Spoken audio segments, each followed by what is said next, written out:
Air Abando mukhang makakahabol pa ngayong Pebrero. Magandang tinatakbo ng rehab at lumilipad-lipad pa nga sa kanilang workout. Kay Soto, AG Edo at Carl Tamayo ang batang Gilas core noon nabuo pa rin hanggang ngayon. Junmar Fajardo magiging kuya ng tatlong players na ito sa Gilas team at ibabahagi rin ang kanyang nalalaman sa laro. Lahat ay nakafocus na sa FIBA Asia Cup qualifiers at halos lahat ng Asian Basketball Leagues ay tigil na muna at ang FIBA Asia Cup qualifiers naman ang aarangkada. Mainit-init pa nga ang update nila kay sa kanilang ensayo o workout bilang parte ng kanyang rehab at maganda ang tinatakbo ng kanyang recovery. Target nga na rin sa Bando na makabalik sa late February at meron silang laro sa 28 at malaki ang posibilidad na makakahabol nga sila kay ngayong late February at makakapaglaro para sa kanyang team. Maraming mga Filipino basketball fans ang naghihintay sa paggaling ni Ren Abando at sa muli niyang pagbabalik sa hardcourt at heto na nga, sinunod ni Abando ang payo ng mga doktor sa kanya pahinga sa buong Enero na extend ng konti at halos 2 buwan na nawala sila kay sa hardcourt dahil sa injury. Pero ngayon ay kitang-kita na lumilipad na naman si Abando, nagpapahiwatig na malapit na itong bumalik sa hardcourt. Muling magkakasama naman ang tatlong players na mula sa Batang Gilas noon at ito ay ang solid core na sina Kai Soto, AG Edo at Carl Tamayo. Silang tatlo ang pinili ni Coach Tim Cone na kasali sa kanyang 12 players na gusto niyang magtagal ng 4 na taon sa Gilas program at sa loob ng 4 na taon na ito ay susubukan nilang makakuha ng FIBA Asia Cup Gold Medal, Asian Games Gold Medal ulit at makapaglaro sa FIBA World Cup at Olympics. Ito ang mga goal ng Gilas at ni Coach Tim Cone na nakikita naman natin na posibleng posible. Hindi na nga bago sa isa't isa sina Carl Tamayo, Kai Soto at AG Edo dahil galing sila sa Batang Gilas program at nagkasama na rin sa team at ensayo noon pa man. Maganda rin ang ginawang pagpili ni Coach Tim Cone dahil solid core ng Batang Gilas ang tatlong players na ito noon. Ngayon naman ay silang tatlo pa rin ang magkakasama para sa 4-year plan ni Coach Tim Cone at yung chemistry ay hindi na nga rin magiging problema. Hindi nga rin malayo na isa si Abando sa maging parte ng pagbabago na nabanggit ni Coach Tim Cone sa hinaharap para sa Gilas team. Nandito nga rin si AG Edo sa Pilipinas at kasali siya sa Gilas lineup at manonood nga ito at mag-oobserba sa pamumuno ni Coach Tim Cone. Hong Kong ang unang makakalaban ng Gilas sa February 22 at nakikita natin na maganda ang lamang o advantage ng Gilas team laban sa team ng Hong Kong. Pinagtatambakan nga rin ng Guam at ni Jericho Cruz ang team ng Hong Kong noon at di hamak na mas malakas ang Gilas kontra sa team ng Guam. Kaya naman masasabi natin na angat ang Gilas Pilipinas laban sa team ng Hong Kong pero kailangan pa rin na mag-ingat ang Gilas dahil posible pa rin ang upset kahit na maliit ang tsansa nitong mangyari. Magiging kuya at mentor na nga rin si Junmar dito kay AG Edo, Kai Soto at Carl Tamayo at maganda na pinagsama ni Coach Tim Cone ang mga veteran players at mga bagong henerasyon ng mga players na maglalaro naman para sa Gilas team ng mahigit sa isang dekada kagaya ni Kai Soto, AG Edo, Tamayo at iba pa. Mukhang sa 28 na nga rin natin makikita itong si Abando at magsisilbi itong comeback game niya. Nagiging maganda ang takbo ng kanyang rehab at may pasilip pa nga siya ng kanyang Air Abandones. Tinapos na nga rin ng SMB ang finals at panalo sila laban sa team ng Magnolia Hotshots. Chicken Templados nag-init ang tres ni na Chris Ross at CJ Perez sa bandang huli ng laro at may pag-asa ang Magnolia. Yun nga lang ay hindi nila na-secure ang rebound sa mga huling segundo ng laro. 104-102 ang final score, panalo ang SMB. Diretso na nga sa Gilas sina GMF at Predator para sa ensayo at ang misyon nila ngayon ay kunin ang 2 panalo sa first window ng FIBA Asia Cup qualifiers. Bago ang ensayo ni Kai ay narito na muna ang ilan lamang sa may init na alley-oop plays ni Kai sa team ng Yokohama. Nice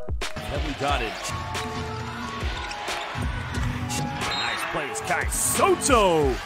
Well, Soto. Clock here in the first half. Kawamura, the lob! And he gets it to Soto. What a play. Referee thought there wasn't a foul. Here's Kawamura dribbling left and the lob again to Kai Soto. Get used to that, folks. We're going to be seeing that for the rest of the season. We've already seen it a few times.